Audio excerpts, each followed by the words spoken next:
찬양이 우리 성도님들, 우리 모두의 찬송이 되시기를 바랍니다.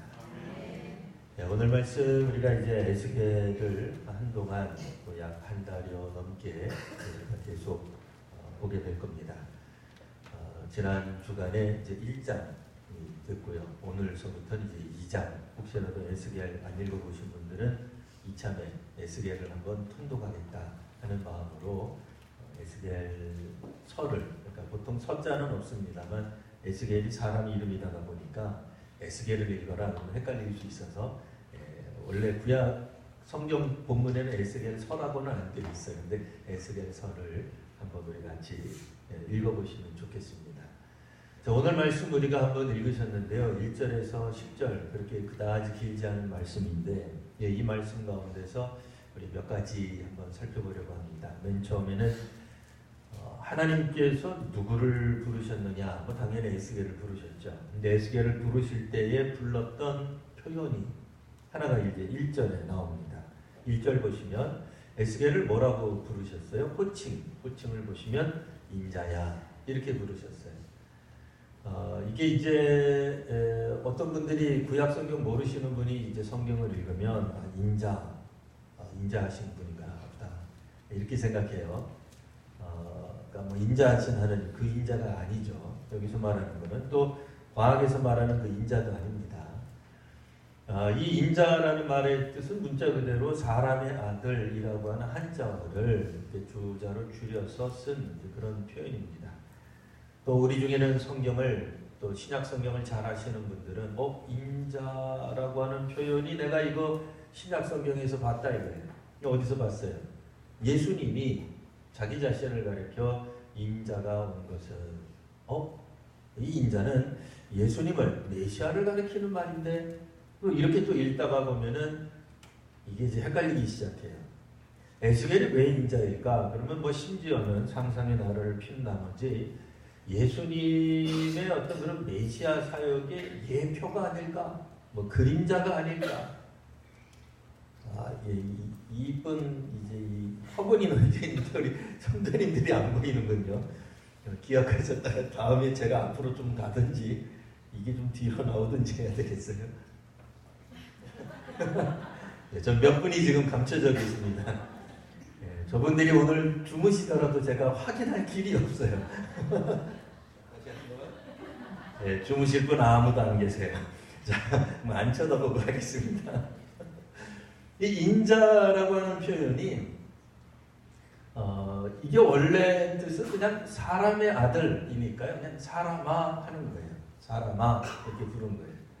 우리말 어감으로는 조금 불편하긴 한데 조금 더 정확한 우리말 어감으로 표현하면 인간아 이렇게 부른 거예요. 근데 이제 우리말 어감에 야 인간아 그러면 뭐예요? 싸우자는 얘기죠. 그죠? 뭐 남편 보고 혹은 뭐 회사에서 야 인간아 그러면 이게 싸우자는 얘기처럼 들려서 사실 우리말 다른 성경 번역에는 그냥 사람아 이렇게 이제 번역을 했어요. 혹시라도 여러분들 나중에 다투실 일이 있으면 은은하게 사람아, 사람이나 인간이나 똑같은 말이잖아요. 근데 야 인간아 그러면 뭔가 좀 이렇게 욕 비슷하게 들리고요. 야 이 사람아 욕 같진 않잖아요. 사람아. 근데 사람하고 부른 거예요. 그러니까 왜 하나님이 이 에스겔을 사람아라고 부르셨느냐? 당연히 에스겔이 사람이지 사람 아닌가요? 사람 맞죠?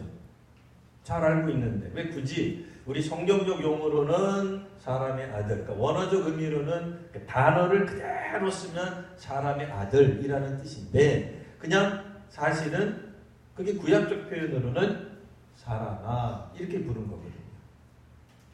에스겔을 선지자를 사람아라고 부른 이유는 선지자는 문자 그대로 하나님이 아니라 사람이다. 지극히 당연한 얘기죠. 사람이다 하는 얘기예요. 종종 우리들은 선지자가 되면 하나님의 말씀을 받으면 계시를 받게 되면 방언이라도 하고 귀신을 쫓아내면 자기가 조금 더 길게 해야 돼. 큰 존재인 줄 알아요. 위대한 사람인 줄 알아요. 그래서 심지어는 사람들이 그렇게 얘기한다 그랬잖아요. 여기 위대한 주님의 종이 오셨습니다. 그러니까 종은 위대할 수가 없어요. 그러니까 위대한 하나님의 종입니다. 이거는 말이 맞는다 그래요. 지금 말이 되는 얘기예요. 근데 하나님의 위대한 종입니다. 진짜 웃긴 얘기예요. 종이 노예라는 뜻이잖아요. 노예가 위대해봐야 얼마나 위대해요. 뭐 얼마나 그렇게 놀라운 존재겠어요. 종인데. 그러니까 그 종을 부리시는 하나님이 놀랍고 하나님이 위대하신 거지. 왜 사람이 위대하냐 말이에요. 위대하지 않아요. 이 사람아 하는 표현은 내 자신은 사람이다 그 얘기예요. 구약적 표현을 빌리면 하나님은 뭐 꼭 그런 건 아닙니다만 구약적 표현을 빌리는 거예요. 하나님은 하늘에 계시고 사람은 땅에 있어요. 당연한 얘기입니다만 사람이 땅에 있다는 얘기는 뭐예요? 사람은 하나님이 만드신 피조물 중 하나에 불과하다. 또 불과라는 단어를 썼다고 해서 너무 가치 없다 그런 얘기는 아니에요. 미미한 존재다 그 얘기예요. 근데 우리는 종종 우리가 선지자가 되거나 사역자가 되거나 혹은 큰 교회에서 설교하는 사람이 되면 자기가 큰 줄 알아요. 근데 크지 않아요. 우리는 지극히 작은 사람아 하는 거예요. 하나님이 왜 이런 표현을 굳이 사람인 줄 알고 있는데 에스겔이 사람인 줄 알고 있는데 왜 굳이 이런 말을 했을까요? 당시 시대 상황을 보면 이스라엘 이때는 이제 남유다라고 말할 수 있겠습니다. 그 구약 성경적 표현으로는 정확하게는 역사적으로는 남유다. 북이스라엘 벌써 멸망했어요. 아수르에 멸망했고 그때 당시 역사상 남아있는 이스라엘이라고 말할 수 있는 민족 국가는 남유다밖에 안 남아있었어요. 근데 이 남유다에 세상에 큰 일을 다친 겁니다. 바벨론이라고 하는 신흥 대제국이 일어나서 그 이전에는 애굽이 그렇게 이스라엘을 괴롭혔어요. 혹은 친애굽적 성향을 가진 정치인들이 상당히 있었어요. 우리가 구약을 알고 있기 때문에 특별히 창세기 출애굽기 이렇게 읽다가 보면 이 애굽이라고 하는 거는 도대체 이스라엘 사람들이 상종 못할 것들이다 뭐 이런 인식을 가지고 있어요.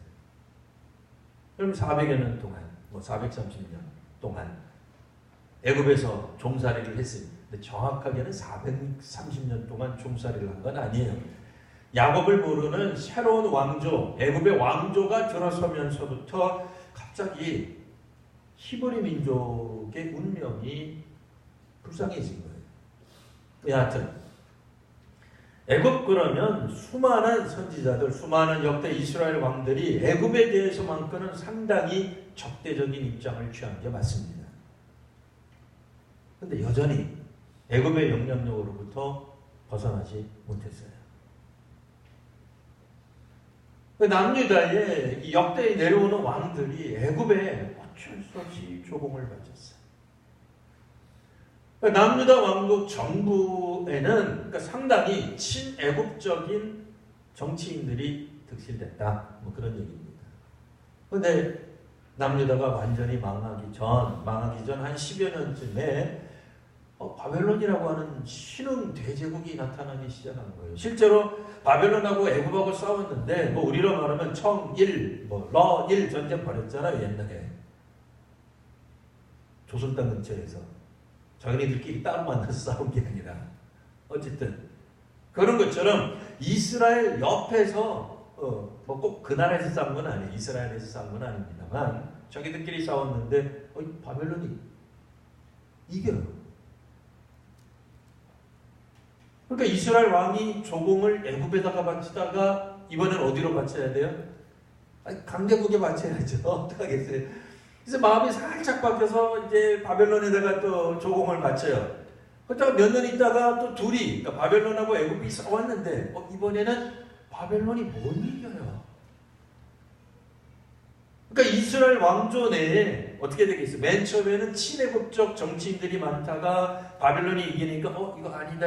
이 국제 정세를 보니까 빨리 친바벨론으로 돌아서야 우리가 살 것 같아.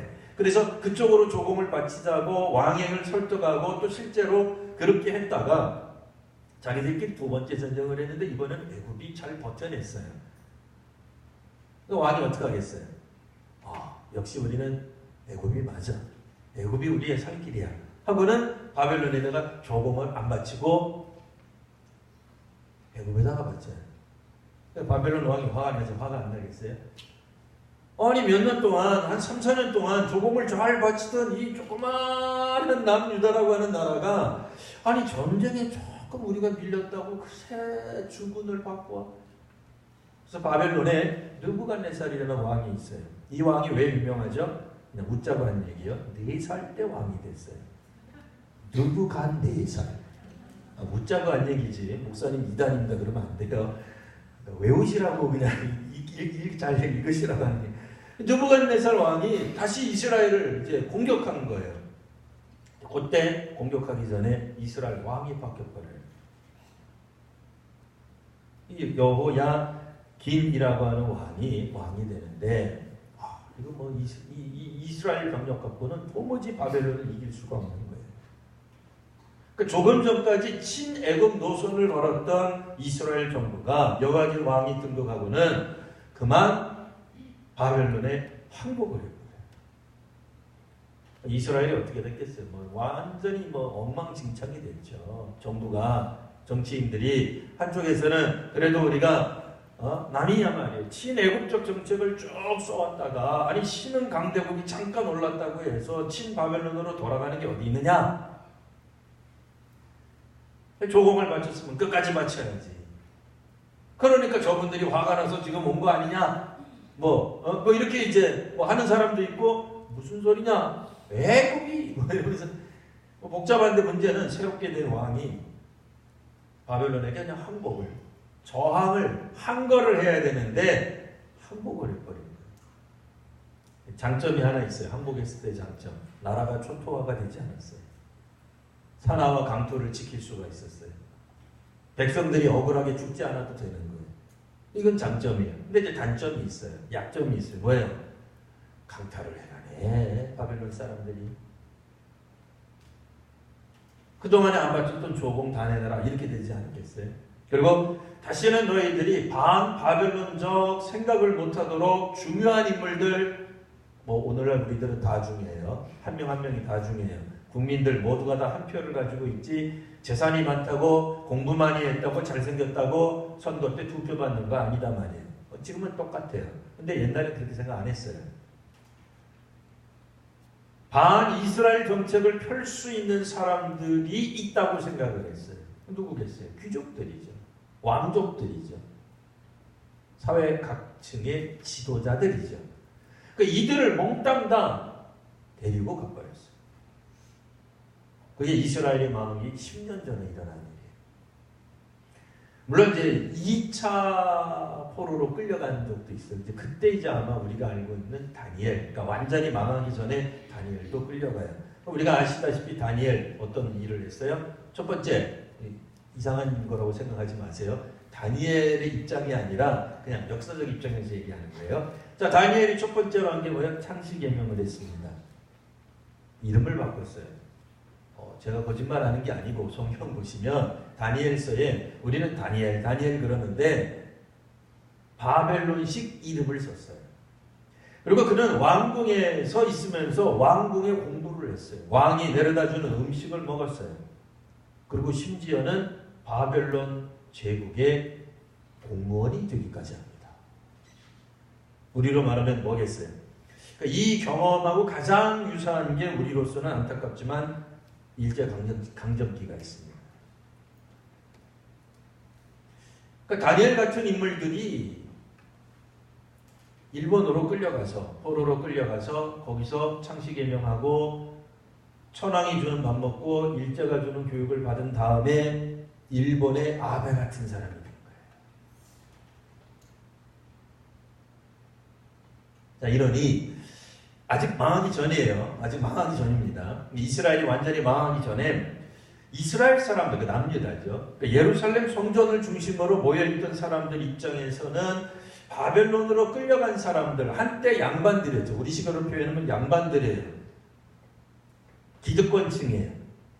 갑질하는 사람들이에요. 그들이 바벨론이 의병을 만들어서 투쟁해야 되는데 투쟁은 고사하고 왕이 바뀌더니만 바벨론에 항복을 하고는 중요한 인물들 다 데리고 바벨론으로 가버렸어요. 근데 갔는데 그들이 뭐 매질을 당했다든지 뭐 감옥에 투옥됐다든지 이런 얘기는 하나도 안 들리고 왕궁에서 제공하는 밥을 먹었다는 둥. 다니엘서 다 기억나시죠? 네. 바벨론 교육을 받았다는 둥, 바벨론 옷을 입고 바벨론 말을 하고 심지어는 바벨론의 공무원이 되어서 최고 높은 자리에 올라갔다는 거예요. 이게 있을 수 있는 일이에요. 그러니까 이 남유다에 있는 이 예루살렘 성전에 아직 안 끌려간 사람들이죠. 이분들이 볼 때는 바벨론으로 끌려간 사람들은 어떤 사람들이에요? 우리식으로 말하면 친일파죠. 매국노죠. 다시 성경적 용어로 말하면 하나님의 백성에서 끊어진 사람과 오죽하면 하나님이 그들을 예루살렘 성전에서 예배를 못 드리고 우상이 가득한 바벨론 한복판으로 옮기셨겠냐 말이에요. 그러니까 바벨론 포로로 간 사람들에게서는 희망이 있다 없다 없는 거예요. 무슨 그들이 하나님의 말씀을 받고 무슨 선지자 노릇을 해요. 말도 안 되는 얘기죠. 그들은 하나님이 버리신 사람이에요. 바벨론에 저항을 해야지 항복하다니 말도 안 되는 사람들이죠. 근데 그들 중에 있는 에스겔이 하나님의 말씀을 들은 거예요. 하나님은 그 시대에 예루살렘 한복판에서 선지자를 세우시지 않고 바벨론 그발 강가에 있는 포로로 잡혀 우리가 생각하는 포로의 그 어려운 생활이 아니에요. 마치 고려시대 때 임금님의 아들들, 세자가 될 아이들이 중국으로 끌려가 중국 공부한 거랑 똑같은 거예요. 그 친구들이 감옥에 가 있었어요? 아니잖아요. 중국 정부에 공부 열심히 했죠. 그리고서는 나중에 왕 될 때 고렙 땅에 와서 왕한 거 아니에요.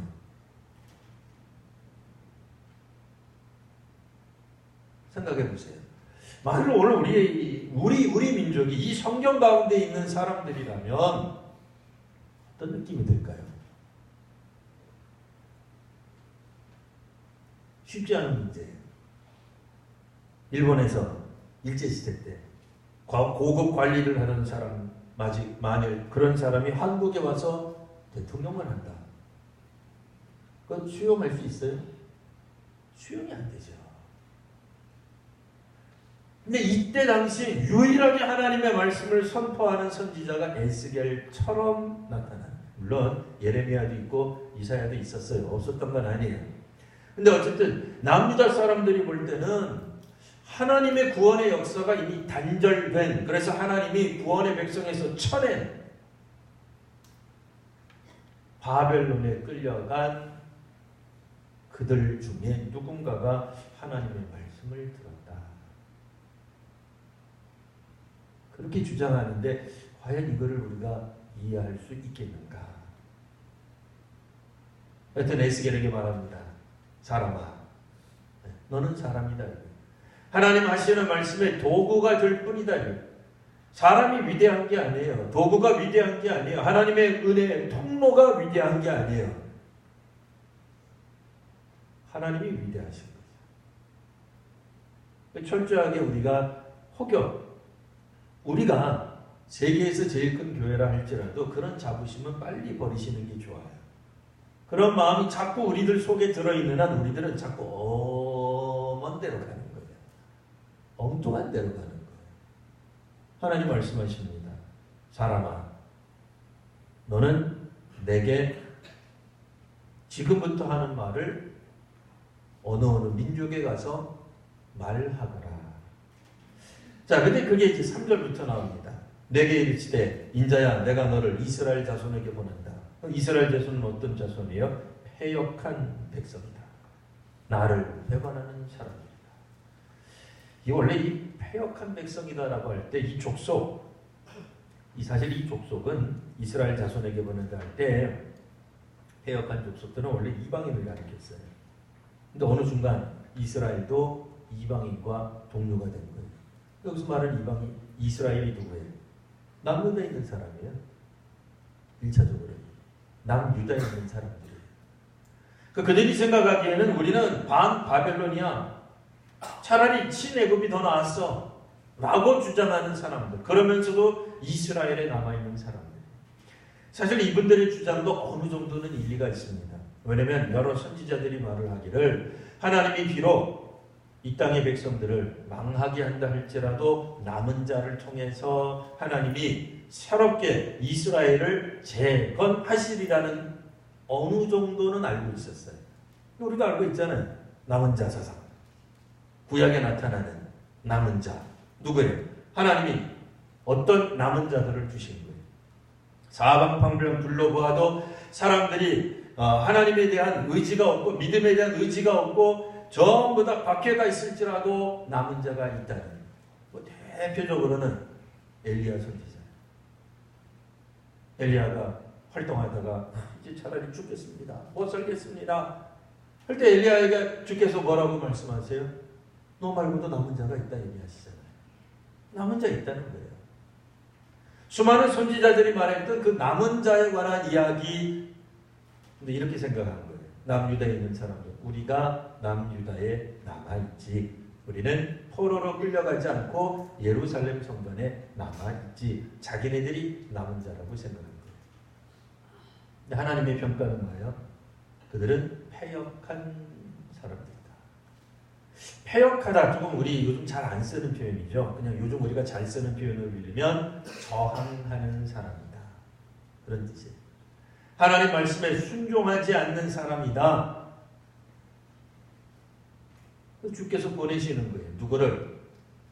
에스겔을 어디로? 이스라엘 사람에게로 보내. 1차적으로는 남유다 사람, 2차적으로는 당연히 바벨론의 포로로 와 있는 사람들. 그들도 이스라엘이니까요. 그들 모두에게 주님이 보내시는 겁니다.